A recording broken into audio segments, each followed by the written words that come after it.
Denver 7 On Demand is brought to you by Ferguson and BAC Appliance Center, the best in bath, kitchen, and lighting for your home. I'm Ann Trujillo with the latest from Denver 7. Denver Mayor Michael Hancock's sexual harassment scandal is back in the spotlight tonight. It started with last night's mayoral debate, then spilled over to a press conference during Hancock's accuser today. Contact 7 Chief Investigator Tony Kovaleski spoke with her and then heard the mayor's mea culpa. Fair to say you wish you didn't say what you said last night. Absolutely. I stayed up all night thinking about it, going, I just should not have said that. That's not where I wanted to go with it. Denver's mayor in full-fledged damage control. The reason why I never said that it was sex, the reason why I say it was sexual harassment, because you don't see the back and forth conversation that occurred. That's the point I said. And so that's all I ever said. Hold your applause, please. After opening the door for criticism, essentially walking back part of his apology from 14 months ago. I'm here, Tony, tonight to apologize. You know, when something happens, when you make a mistake, you know, a lot of how you're going to be judged is by how you respond. And I'm a person who leans in, accept responsibility, learn from it, and get better. This was a mistake. I'm human. I make mistakes. Is there any doubt in your mind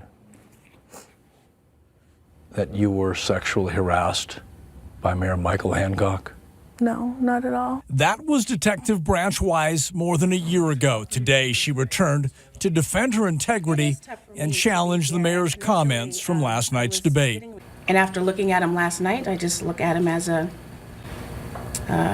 pitiful, desperate liar. By all indications, this is really close. Are you concerned what you said last night could tip the scales? One thing I don't agree with, and that is allowing or wanting to use sexual harassment as a political football game or football, and that's what unfortunately is happening here. We'll let them do that. At the end of the day, I'm gonna continue to meet with voters, answer their questions as forthright as I know how to do it, as honest as I know how to, and to let them know that I am sincerely sorry for what I did 7 years ago. I've grown from it. I'm going to continue to grow from it, and I'm going to continue to seek out information and better understanding how things are operating in the city, and particularly in the lives of women who should never be made to feel uncomfortable. That was Tony Kovaleski reporting. Tonight, family and friends will gather at Foothills Park in Lakewood in the hopes of bringing home this missing girl. That's Autumn Vargas. She has not been seen since Sunday, and her family says she struggles with depression and does not have her medication with her. Right now, police consider the 14-year-old to be a runaway, and her loved ones are hoping that she will return to them after seeing how much she is missed. The family of a young woman found dead in the Big Thompson River is questioning the coroner's conclusion that her death is not suspicious. 20-year-old McKenna Fowler was pulled from the water on May 20th. She passed away 15 hours later. Well, at this point, it's unclear why she was out there, but what's especially concerning is that her car is nowhere to be found. A representative for the family is asking everyone to keep an eye out for that RAV4. She's also pushing Larimer County deputies to investigate further, despite the coroner's conclusion that there was no foul play. All the recent spring storms are taking a toll on some of Denver's oldest trees, and we've been getting a lot of questions about what to do with all the branches. Denver 7's Megan Lopez is looking through your options and hearing from a homeowner who says it's not enough. This is a real hidden oasis in Denver. You can tell a lot about a neighborhood by the size of its trees.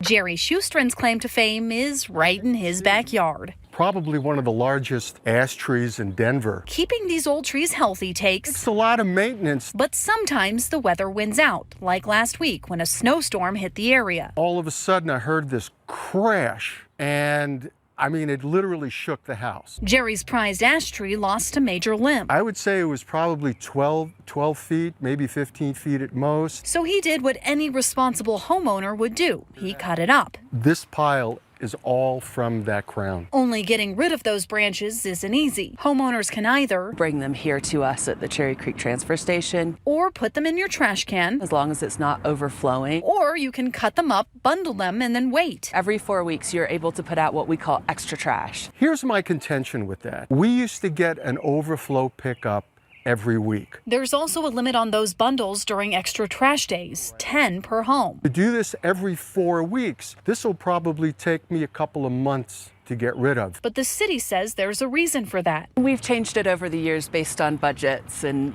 recessions. Denver says it has done special collections in the past when a particularly bad storm hits, but I don't think the storm that we saw last week really warrants that. it did extend its hours at the Cherry Creek facility over the weekend. Still, Jerry says he wishes those pickups were more frequent, particularly after the wet winter and spring we've had. The vegetation is kind of overwhelming me at the moment. In Cherry Creek, Megan Lopez, Denver 7. And then there were two. The Scripps National Spelling Bee has advanced Lauren Guo of Arvada and Cameron Keith of Boulder to the final round. 10 of Colorado's 15 contestants made it through the third round, but then didn't score high enough on the written test to make it to the last stage. Part 1 of the finals begins tomorrow at noon on ESPN2, and we will be watching and promise to tell you how they do. The Air Force is hard at work getting ready for tomorrow's graduation ceremony, and it's a lot to plan for. Not only will the world-famous Thunderbirds perform, but President Trump will deliver the commencement address. We will stream it for you tomorrow morning around 10:30 on our digital platforms and thedenverchannel.com. This has been your Denver 7 On Demand update. Thank you so much for watching, and check back here later tonight for another update. And download the Denver 7 app for breaking news and alerts. I'm Ann Trujillo.